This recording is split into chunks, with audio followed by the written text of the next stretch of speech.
আমার, তোমার বয়স মাত্র 12, কেন তুমি কারো বিছানায় চলে যাচ্ছ? তুমি দেখো না তোমার বড় বোন প্রেম করেছে, 3টা বিয়ে কারো সাথে হয়নি।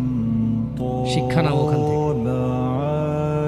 বোন আমার, তুমি দেখো না, তুমি দেখো না তোমার বোনের কি প্রবলেম। তার স্বামীটা আরেক মহিলার সাথে সময় কাটায়, তাকে সময় দেয় না।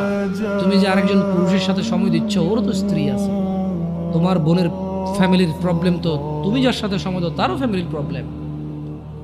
যুবক ভাই আমার, তোমার বোনকে নিয়ে আর পারছো না। তুমি, তোমার মন চাই তোমার দুলাভাইকে মারতে, বাইন্দা পিটাইতে। কেন? সে তোমার বোনকে কষ্ট দেয়, পরকিয়া করে তোমার বোনের উপর সন্দেহ করে, জুলুম করে।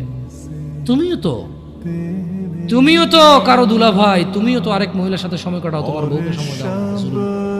তোমার শালারও তো মন চায়, তোমার সম্বন্ধে শ্বশুরও তো মন চায় জামাই বা দুলাভাইয়ের পিটাই ধরে। কেন এভাবে বিচার করো না যুবক? বোন আমার, তোমার বয়স মাত্র 14, মাত্র। তুমি এই বয়সে সিগারেট খাওয়া শুরু করে দিছ, আফসোস বোন আমার। আর তুমি তোমার এই নাজুক, মহামূল্যবান, ইজ্জতদার তোমার শরীরকে আল্লাহ কত মূল্যায়ন করছে।